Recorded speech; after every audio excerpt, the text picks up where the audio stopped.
नहीं,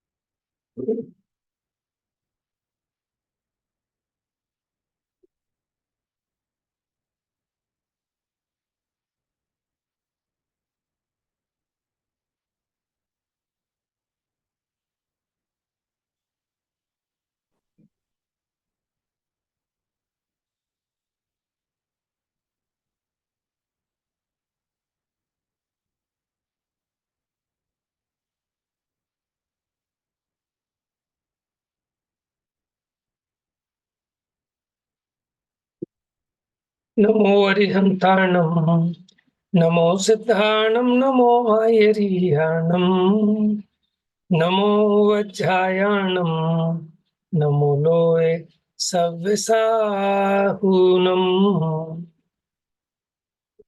मोक्षमार्गस्य नेतारं भेत्तारं कर्मभूभृताम्, ज्ञातारं विश्वतत्त्वानां वन्दे तद्गुणलब्धये। तो यहाँ 17 प्रकार के मरण की चर्चा अपनी प्रारंभ हुई।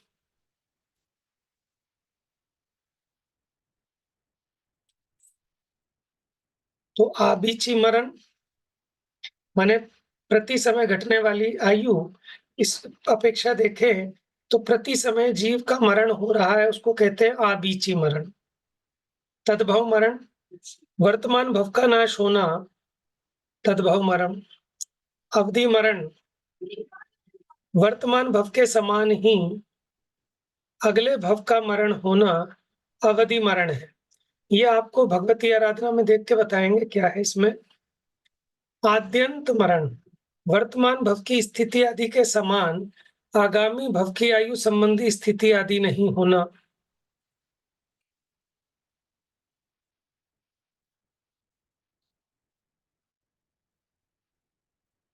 ये भी कम समझ में आया। बाल मरण, देखो अज्ञानी का जो मरण है वो बाल मरण। फिर पंडित मरण, ज्ञानी का जो मरण है वो पंडित मरण है। इसके कई सारे भेद करके बताए। जो लौकिक शास्त्रों का जानकार है, अनेक अनेक बौद्धिक क्षमताओं से युक्त है, ऐसा व्यक्ति कहलाता है व्यवहार पंडित, और उसका वो मरण व्यवहार पंडित मरण। दूसरा, सम्यक तो सहित जीव दर्शन पंडित, सम्यक ज्ञान से सहित ज्ञान पंडित, सम्यक चारित्र से सहित चारित्र पंडित। और अगर कोई मिथ्या दृष्टि हो लेकिन व्यवहार में पंडित हो, व्यवहार पंडित माने जो लोक वेद अनेक शास्त्रों का जानकार लेकिन सम्यक दर्शन से रहित, उसको भी व्यवहार से पंडित कहा जाता है, लेकिन उसका मरण भी बाल मरण में ही आता है। अब 7वें प्रकार का अवसन्न मरण, मोक्ष मार्ग में स्थित साधु संग से भ्रष्ट हो बाहर निकल गए पार्श्वस्थ स्वच्छंद कुशील संसक्त साधुओं का मरण अवसन्न मरण है। अब बाल पंडित मरण, सम्यक दृष्टि श्रावक का मरण बाल पंडित मरण है। देखो बाल इसलिए कहा क्योंकि अभी इसको व्रत नहीं है, ठीक है, इसलिए, लेकिन सम्यक दर्शन सहित है, इसलिए बाल पंडित। सशल्य मरण, शल्य सहित मरण सशल्य। शल्य के 3 भेद है, माया मिथ्या और निदान।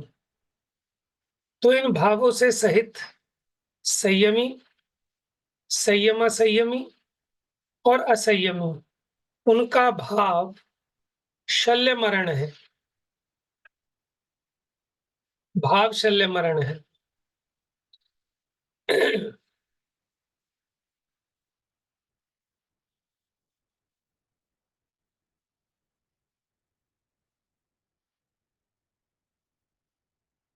देखो भाई, जिसके माया मिथ्या निदान है, ये 3 शल्य हैं। इसमें से जो मिथ्यात्व है तो चत्वार सूत्र का एक सूत्र है निशल्यो वृत्ति।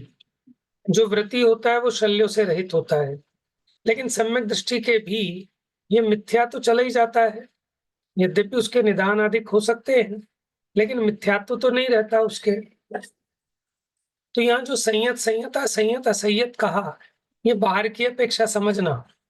संयत माने जिसने संयम अंगीकार किया, जिसने अनुव्रत अंगीकार किए संयता संयत, और जिसने कोई भी अनुव्रत महाव्रत अंगीकार नहीं किए अविरति असंयत, उनका भाव शल्य मरण है। और भाव शल्य के कारणभूत कर्म वो द्रव्य शल्य है, या भाव शल्य की संभावना से रहित 5 स्थावरों और असंगी का मरण वो द्रव्य शल्य मरण है। देखो, एक भगवती आराधना ग्रंथ है, वो शिवकोटि आचार्य का है, और आपने सुना होगा समंतभद्र आचार्य ने बनारस में जब स्वयंभू स्तोत्र पढ़ा था, तो वो शिव पिंडी फट गई थी, उसमें से चंद्र प्रभु भगवान की प्रतिमा प्रकट हुई थी। और उस समय जो राजा था, जिसने कहा था कि आप शिव पिंडी को नमस्कार करो, कहा जाता है कि उसी राजा का नाम था शिवार्य। तो ये जो भगवती आराधना ग्रंथ लिखा, उन्हीं ने, वो बाद में उन्होंने मुनि दीक्षा ले ली थी, उन्हीं को शिवकोटि आचार्य भी कहते हैं, और शिवार्य इस नाम से भी पढ़ने सुनने में आते हैं। तो उन्होंने भगवती आराधना लिखा, बहुत ही सुंदर और बहुत प्रेरणादायक, बहुत वैराग्य और तत्व ज्ञान से भरा पूरा ग्रंथ है भगवती आराधना। यद्यपि बहुत विशाल ग्रंथ है, लेकिन सरल है, सहजता में समझ में आए। 10वें नंबर का है पलाय, यानी बला का मरण, विनय। अब देखो, इनका ना वहां बहुत खुलासा है भगवती आराधना में, यहाँ तो सिर्फ नाम मात्र गिनाए हैं। चलिए पढ़िए, कौन पढ़ेगा?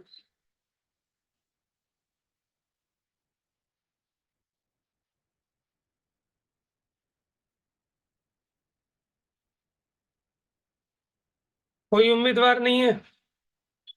मैं पढ़ती हूँ भैया। पढ़िए। पलाय, बलाका मरण, विनय, वैयावृत्ति आदि प्रशस्त क्रिया में प्रमादी, व्रत आदि में अपनी शक्ति छिपाने वाला, कृति कर्म, व्रत, समिति, धर्म, ध्यान, नमस्कार आदि से दूर भागने वाले का पलाय या बलाका मरण है। पलायन कहते हैं ना, पलायन, जो भागने वाला है बचकर। तो पलाय यानी जो अपने नित्य नैमित्तिक जो कर्म है, व्रत, समिति, धर्म, ध्यान आदि, इनसे दूर भागने वाला, उसका मरण बलाका यानी पलाय मरण है। वशार्थ मरण पढ़ी। वशार्थ मरण, आत्मरौद भावो युक्त का वशार्थ मरण है। इसके 4 भेद हैं। 5 इंद्रिय के मनोहर विषयों में आसक्त और अमनोहर विषयों में द्वेष करने वाले का इंद्रिय वशार्थ मरण है।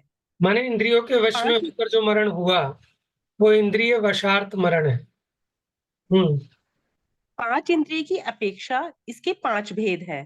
हम्म शारीरिक मानसिक सुख दुख में आसक्त होने वाले का वेदना वशार्थ मरण है। इसके सात और असात ये 2 भेद है।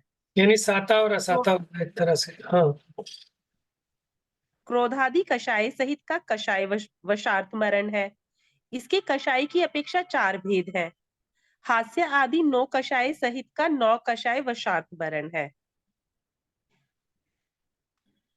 विप्राणस मरण, अपने व्रत क्रिया रूप चारित्र में उपसर्ग आने पर असहाय हो जाने की स्थिति में भ्रष्ट होने के भय से आसक्त हो भोजन पानादि का त्याग कर मरण होना विप्राणस मरण है। देखो,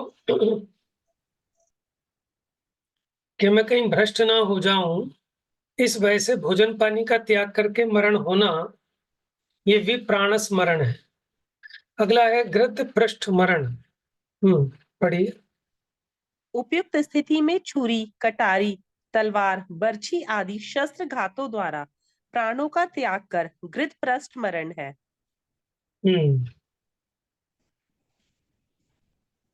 भैया मतलब ये पहले वाले से जोड़ रहे हैं ऐसे।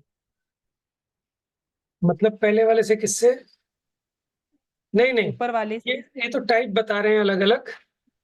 वहां तो भोजन पान का त्याग करके मरण किया था, लेकिन इसमें तो छुरी से, कटारी से, तलवार से स्वयं अपना घात करके जो प्राणों का त्याग करता है वो गृध पृष्ठ मरण है। भक्त पर उपर्युक्त प्रत्यक्ष।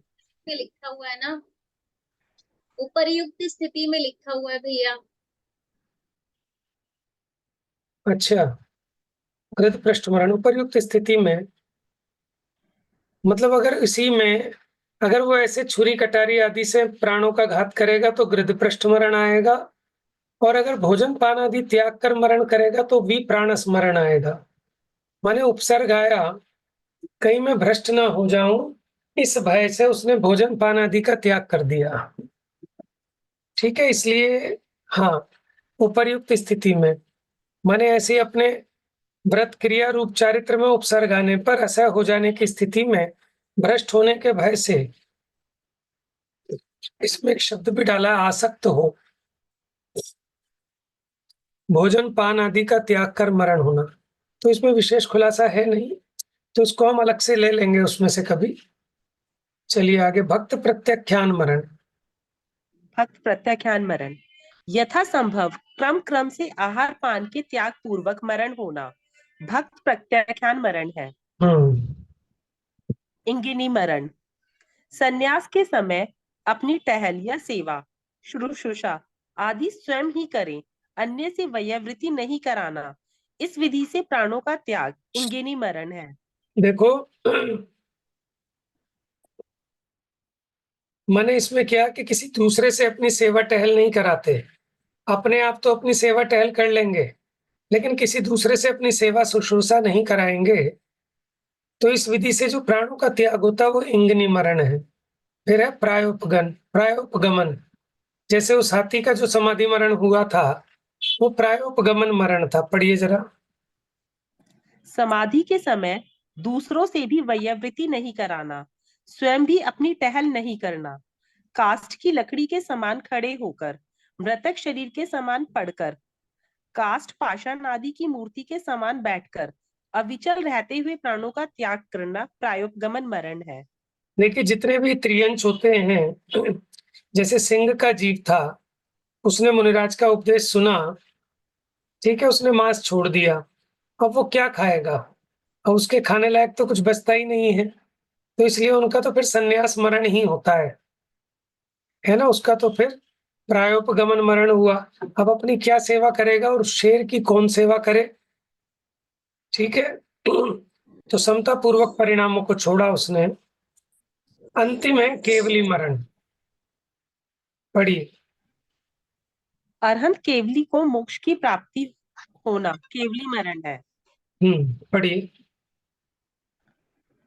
मरण के ये 17 भेद, पंडित पंडित पंडित मरण, पंडित मरण, बाल पंडित मरण, बाल मरण, बाल बाल मरण, इन पांचों भेदों में गर्भित है। सम्यक दर्शन ज्ञान चारित्र के अतिशय सहित अनंत चतुष्टय संपन्न अरहंत केवली का मरण या मोक्ष पंडित पंडित मरण है। रत्नत्रय के धारक छठवें प्रमथ संयत गुणस्थान से लेकर 11वें उपशांत मोह पर्यंत 6 गुणस्थान वर्ती मुनि का मरण पंडित मरण है। 5वें गुणस्थान वर्ती देशव्रती श्रावक का मरण बाल पंडित मरण है। अविरत सम्यक दृष्टि का मरण बाल मरण है। मिथ्या दृष्टि जीव का मरण बाल बाल मरण है। इनमें से प्रारंभिक 4 मरण सम्यक्त्व सहित होने से प्रशस्त रूप शुभ है। अंतिम बाल बाल मरण मिथ्यात्व सहित होने से अप्रशस्त रूप अशुभ है। देखिए, ये 6 मरण में बांट लिया। पंडित पंडित मरण होता है केवली भगवान का। अनंत भगवान जो मोक्ष जाते हैं उस मरण को कहते हैं पंडित पंडित मरण। उनसे नीचे आओ, जो मुनिराजों का जो मरण है उसको कहेंगे पंडित मरण। ठीक है, अब उससे नीचे आओ, अनुव्रति का जो मरण है उसको कहेंगे बाल पंडित मरण। ठीक है। और सम्यक दृष्टि अविरति श्रावक के मरण को बाल मरण कह रहे हैं, और मिथ्या दृष्टि का मरण बाल बाल मरण है। ठीक है, 2 बार बाल बाल। आगे पढ़िए। पंडित पंडित पंडित मरण से मुक्त होने के बाद केवली भगवान के शरीर की अंतिम विधि कैसी होती है? उत्तर, श्री हरिवंश पुराण जी में ऐसा उल्लेख है कि दिव्य गंध पुष्पादि से पूजित तीर्थंकर आदि मोक्षगामी जीवों का शरीर क्षण भर में बिजली के समान आकाश को दीप्त करते हुए विलीन हो जाते हैं, क्योंकि यह स्वभाव है कि इन शरीर के परमाणु अंतिम समय में बिजली के समान तत्काल स्कंध पर्याय को छोड़ देते हैं। इस समय उनका मूल शरीर स्वतः ही कपूर के समान समाप्त हो जाता है। देखिए, सिद्ध भगवान का जैसे कपूर होती है ना, अपने आप वातावरण में मेल्ट हो जाती है। ठीक है, ऐसे ही भगवान के जो शरीर के परमाणु हैं, वो अपने आप ही स्कंद पर्याय को छोड़ देते हैं, माने अपने आप कपूर के समान विलीन हो जाते हैं। इसीलिए तो बाद में देव आकर, ठीक है, अपनी विक्रिया से एक शरीर की रचना करते हैं, फिर उसको अग्नि कुमार देव अपने मुकुट की अग्नि से भस्म करते हैं। ठीक है, जगत को दिखाने के लिए बस। और फिर उनके नख और केश बचते हैं, तो उनको क्षीर समुद्र में ले जाकर क्षेपण कर देते हैं। मोक्ष कल्याणक के अवसर पे दिखाया जाता है ऐसा। पढ़िए आगे।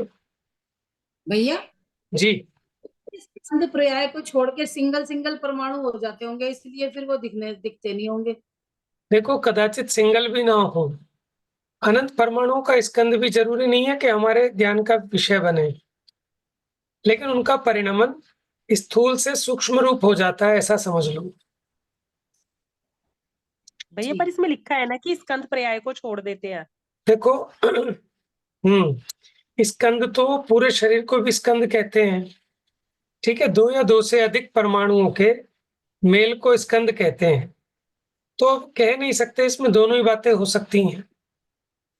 देखो, जैसे कपूर मेल्ट हुई ना, तो वो कपूर ऐसा नहीं है कि उसके परमाणु अलग अलग हो गए, हालांकि ये उदाहरण है, उसके स्कंद हैं, तभी तो अपने घ्राणेन्द्रिय के विषय बन रहे हैं। अगर वो पूरी तरह अलग हो गए होते कपूर के परमाणु, तो आपकी घ्राणेन्द्रिय के भी विषय नहीं बन पाते वो। तो वो, लेकिन उसका परिणमन 6 प्रकार के भेद होते हैं ना पुद्गल की पर्यायों के, स्थूल स्थूल से लेकर सूक्ष्म सूक्ष्म तक। तो उसमें ऐसे ऐसे वो सूक्ष्मता बढ़ती चली जाती है, उस प्रकार से समझना। आप तो ये समझ लो कि वो शरीर जो है वो ऐसा वो गायब हो जाता है। ठीक है, अब दोनों ही बातें हो सकती हैं कि एक-एक परमाणु अलग हो जाए तो भी, अथवा उनका परिणमन इस प्रकार का हो जाए सूक्ष्म रूप कि आपके इंद्रिय गम्य नहीं रहता। लेकिन स्कंद माने शरीर भी होता है। ठीक है, वो शरीर दशा से माने वो नष्ट हो गया, विलीन हो गया। पढ़िए आगे। उपर्युक्त पांचों मरण में से दूसरे पंडित उपयुक्त पांचों मरण में से दूसरे पंडित और तीसरे बाल पंडित मरण वाले क्रमशः मुनीश्वर और व्रती श्रावक सल्लेखना धारण करते हैं। जैसे मंदिर के ऊपर रत्नमयी कलश चढ़ाते हैं, उसी प्रकार ये व्रत रूपी महल खड़ा कर उसके ऊपर सल्लेखना मरण रूप रत्नमयी कलश चढ़ाते हैं। पढ़िए। पूर्व कर्म के उदय की निमित्तता में यदि किन्हीं मुनि के नेत्र बिगड़ जाएं, अंधे हो जाएं, तब आहार आदि क्रियाएं कैसे करें? उत्तर, यदि मुनि पहले से ही किसी प्रतिकार रोग या जरा आदि से ग्रसित है, तो जिस समय मुनि के नेत्र बिगड़ते हैं, उसी समय आहार का त्याग कर सल्लेखना ग्रहण कर लेते हैं। अन्यथा सम्यक्त्व सुरक्षित रखते हुए परिणाम और शरीर की स्थिति के अनुसार यथा योग्य प्रवृत्ति करते हैं, सल्लेखना धारण नहीं करते हैं। देखिए, इसमें ये कहा कि अगर उन्हें पहले से कोई ऐसा रोग है, असाध्य रोग, कि निप्रतिकार माने जिसका इलाज संभव नहीं दिखता, और बुढ़ापे से ग्रसित हैं, तब अगर उनके नेत्र बिगड़ जाएं, तब तो वो आहार का त्याग करके सल्लेखना ग्रहण कर लें। क्योंकि उनको पता है आयु तो ज्यादा है नहीं, अन्यथा लेकिन अगर कोई ऐसे रोग से ग्रसित नहीं है, बुढ़ापा भी नहीं है, जीवन शेष दिखता है, तो सम्यक्त्व को सुरक्षित रखते हुए परिणाम और शरीर की स्थिति के अनुसार यथा योग्य प्रवृत्ति करते हैं, गुरु आज्ञा के अनुसार। जैसे समंतभद्र स्वामी को भस्मक रोग हुआ, ठीक है, उनकी तो चलो अलग बात थी। यहाँ बात पूछिए नेत्र बिगड़ने से रिलेटेड, तो व्रत तो निभ नहीं पाएगा आप, अगर नेत्रों से उन्हें दिख ही नहीं रहा, तो फिर आहार का शोधन कैसे करेंगे, ईर्ष्या समिति कैसे पालेंगे? ठीक है, तो वहां तो मुनि दीक्षा का या तो छेद होगा। अब देखो इस संबंध में धवल पुस्तक में एक उल्लेख आया है, पढ़िए जरा।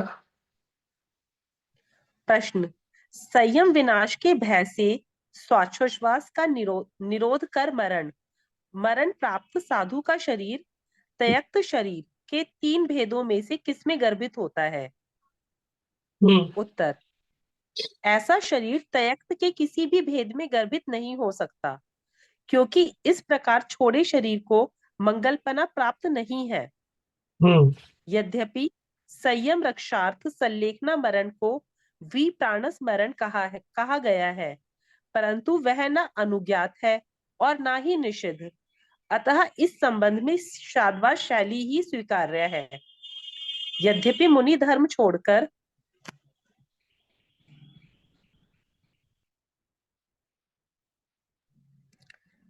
श्रावक धर्म स्वीकार करने से उच्च धर्म नष्ट होता है, शरीर में ममत्व प्रकट होता है, तथापि पूर्ण विनाश की स्थिति में तीव्र आकुलता से बचने के लिए अल्प विनाश अंगीकार किया जाता है।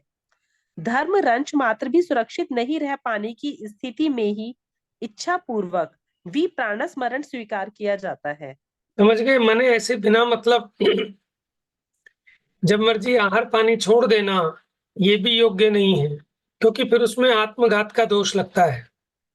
तो इसीलिए इन्होंने कहा कि वो किसको करना, कि जिसको अब दिखता है कि अब जरा आ गई है और कोई असाध्य रोग है, लेकिन जहां इसको दिखता है कि अभी जीवन शेष है, तो वहां वो फिर आहार पानी ना छोड़कर, ठीक है, मुनि की भूमिका से वापस नीचे की भूमिका में आ जाते हैं, बाकी गुरु की आज्ञा प्रमाण, ठीक है ना, उस चीज का निर्णय गुरु करते हैं कि इसको क्या करना चाहिए। हर एक व्यक्ति पर एक ही फार्मूला अप्लाई नहीं होगा, उसके सरकमस्टांसेस देखकर, उसके परिणाम, उत्साह आदि देखकर वो गुरु डिसाइड कराते हैं।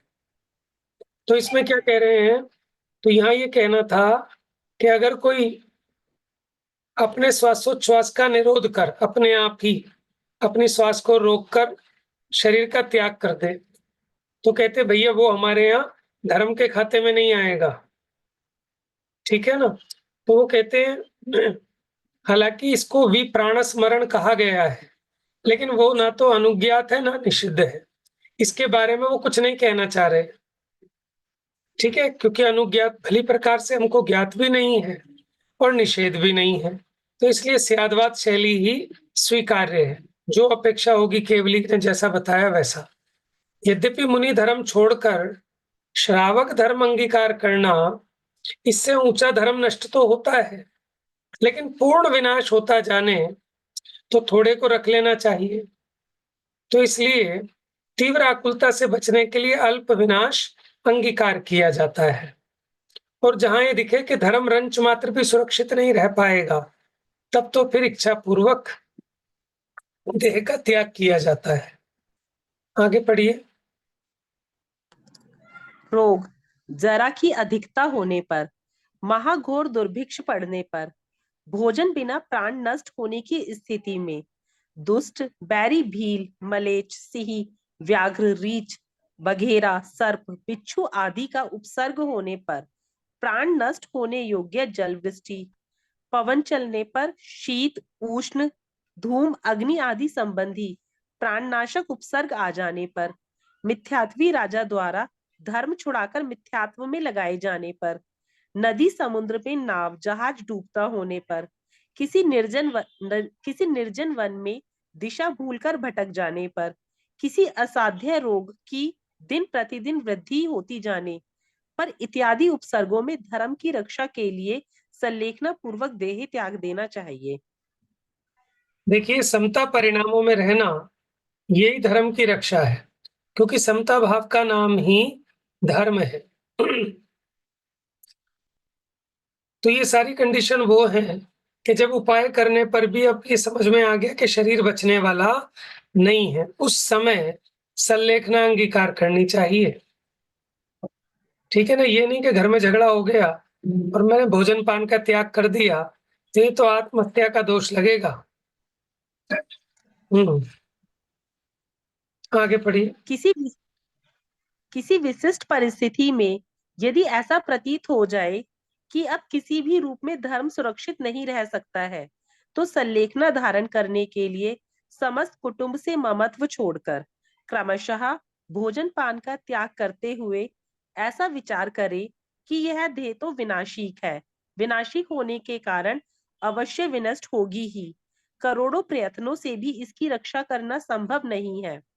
देव दानव मंत्र यंत्र तंत्र मणि औषधि आदि कोई भी इसकी रक्षा करने में समर्थ नहीं है।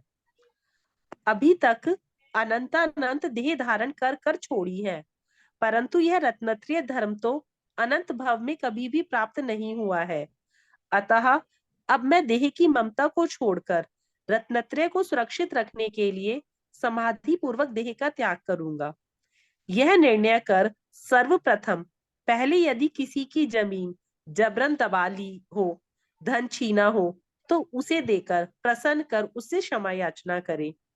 यदि किसी से ऋण लिया हो तो उसे देकर ऋण मुक्त हो जाए। तत्पश्चात शेष रहे धन का यथा संभव स्त्री पुत्र, जिन मंदिर, दुखित, ज्ञानशाला, साधर्मी, भूकित आदि में बंटवारा कर दे। देखो कितनी अच्छी बात बताई। ऐसा नहीं कि सारा मंदिर में ही दे जाए। पहले क्या करे कि अगर आपने किसी का पैसा जबरदस्ती मार लिया है, उसकी जमीन जबरन दबा ली हो, धन छीना हो, तो पहले उसका भैया लौटाकर उससे क्षमा करावे, क्षमा याचना करे। किसी से कर्जा लिया हुआ हो तो उसका कर्जा देकर ऋण मुक्त होए। फिर शेष रहे धन का यथासंभव स्त्री पुत्र आदि जिसका जितना जितना ईमानदारी से बनता है, न्याय नीति से, उनका देकर, ठीक है, फिर जिन मंदिर आदि में भी दे, और अपने योग्य अगर थोड़ा बहुत रखने का विकल्प हो तो रखे, और नहीं तो मुक्त होए।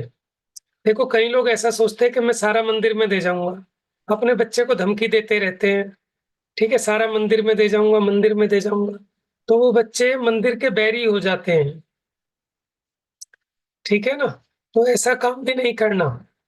इसलिए सबका बराबर बराबर हिस्से कर देना। माने 2 बच्चे हों तो 2 बच्चों का हिस्सा, अपना एक हिस्सा, पत्नी का एक हिस्सा जिन मंदिर का कर देना।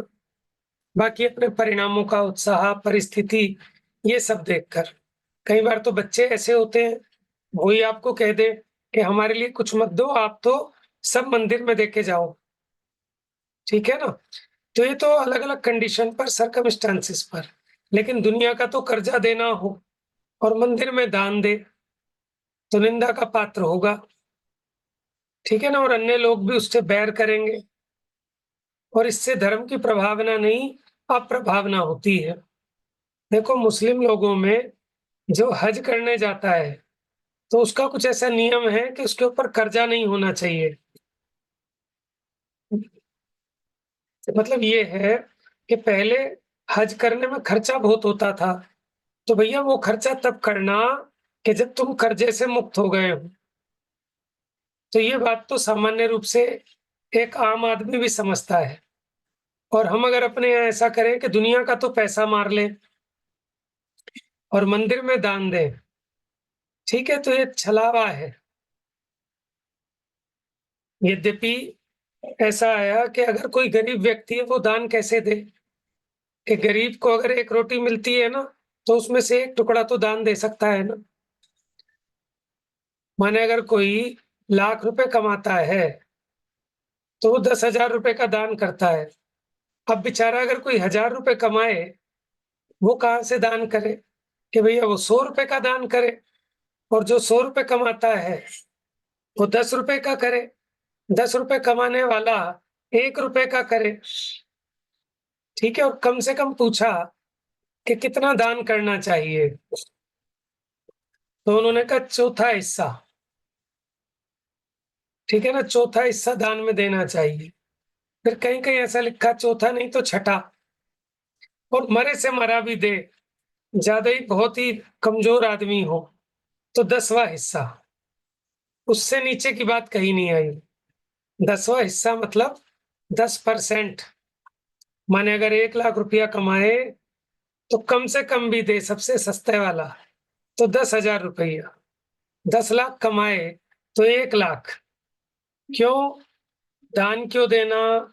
स्व पर अनुग्रहार्थम, खाली दूसरे के कल्याण के लिए नहीं, अपने कल्याण के लिए भी। तो इसलिए दान ऐसी जगह दिया जाता है जो स्व और पर के कल्याण में निमित्त हो। और दान देने के बाद ये भी देख लेना चाहिए कि जिस कार्य के लिए दान दिया उसका सदुपयोग हो रहा है कि दुरुपयोग तो नहीं हो रहा। ठीक है, चलिए आगे बढ़ते हैं।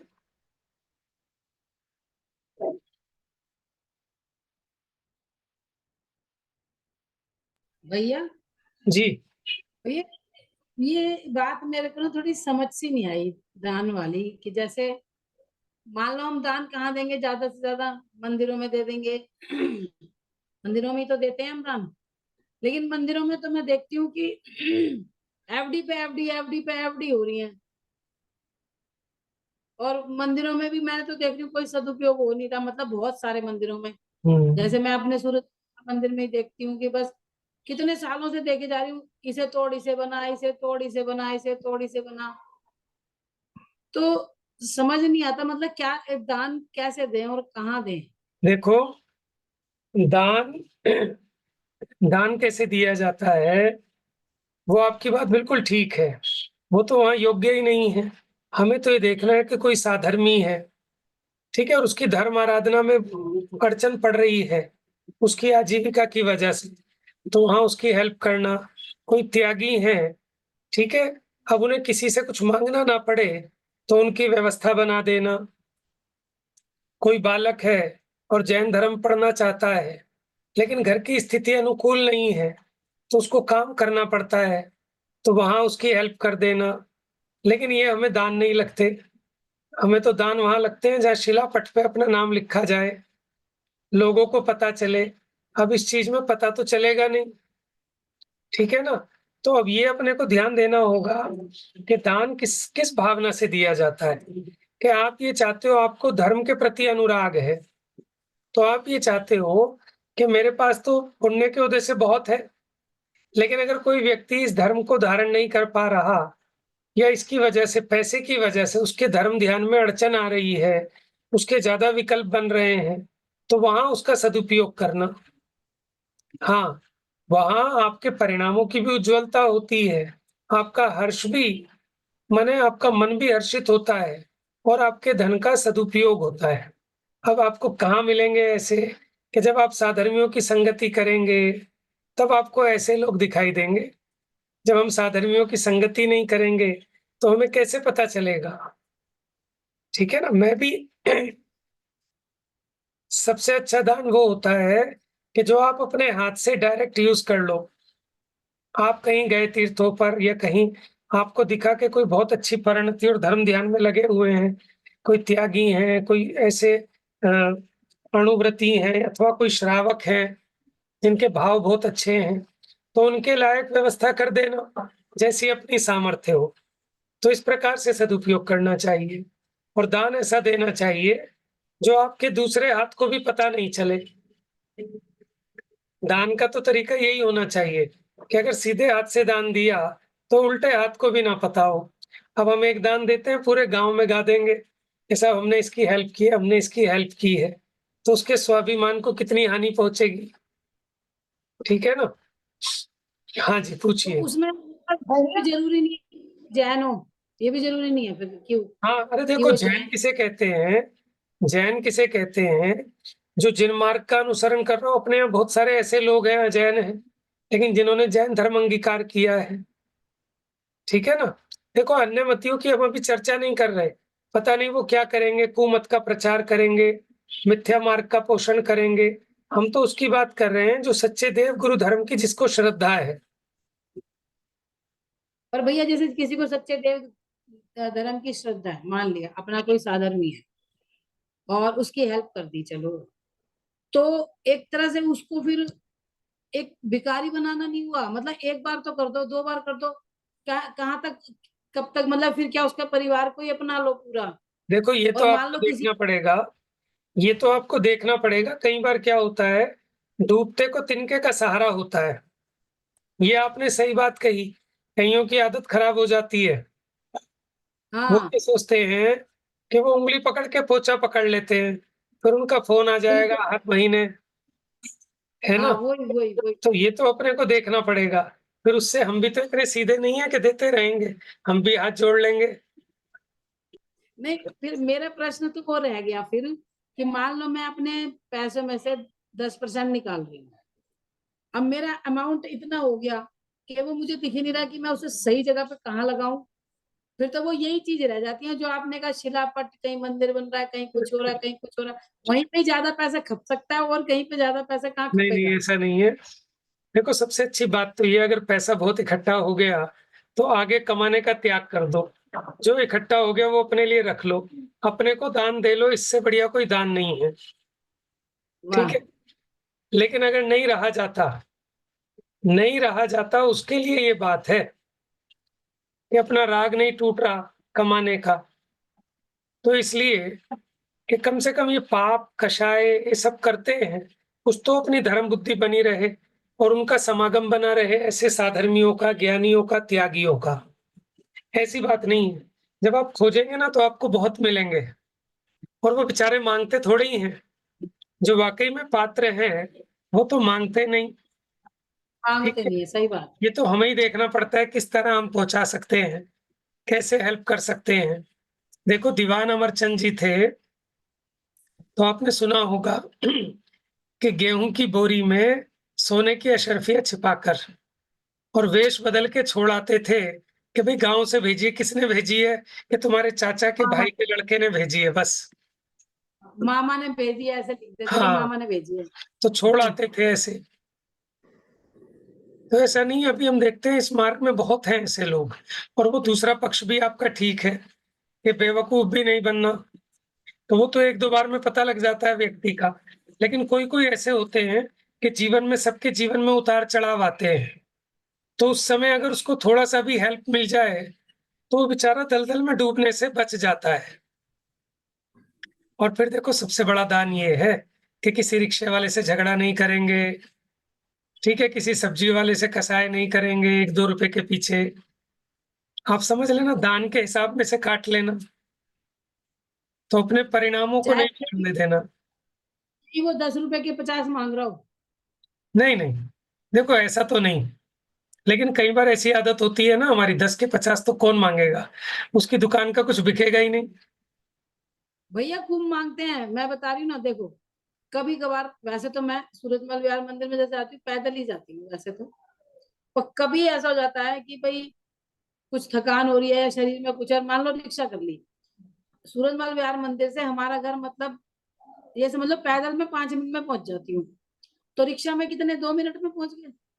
अगर किसी दिन उससे तय करके नहीं बैठे तो घर आके कहेगा लाओ जी 50 रुपए। भाई 10 रुपए का काम है ये, तू 20 ले ले, तो फिर उससे तो कहना पड़ेगा ना।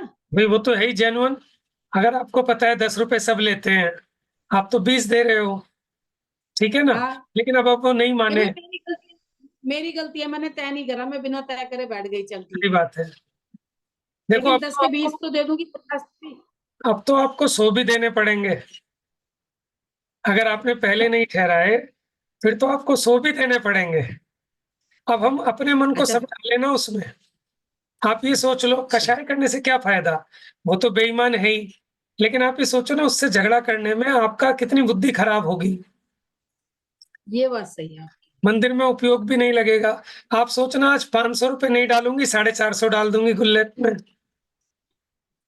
लेकिन ये सही परिणाम बात की समझे, संभाल वो काम बहुत तो खराब ज़रूरी हो ही है। जाता। क्या भाई, ले मेरी गलती थी, मैंने ठहराई नहीं, तो ले भाई अब तू 50 से 100 भी देने पड़े, सही बात कही और देखो आपने। सबसे बड़ी बात, मेरे भाग्य का ले लेगा क्या तू? और 50 रुपए में तू करोड़पति नहीं हो जाएगा और मैं रोडपति नहीं हो जाऊंगी। वाह वो भी तो कभी याद करेगा। देखो उसको और उसे शिक्षा मिले ना मिले, लेकिन उसको नींद नहीं आएगी रात को रिक्शे वाले को। चाहे भले ही वो खुशी में हो चाहे दुख में हो, लेकिन उसको नींद नहीं आनी कि पता नहीं कैसे गजब की भाभी जी मिली थी, कैसे दे भी दिए 60 रुपए। ठीक है, उसको डर भाई लगता। साहब, आपकी यही बात बहुत अच्छी लगती है कि आपसे जैसे जब पूछते हो ना, आप तो स्ट्रेट फॉरवर्ड बता देते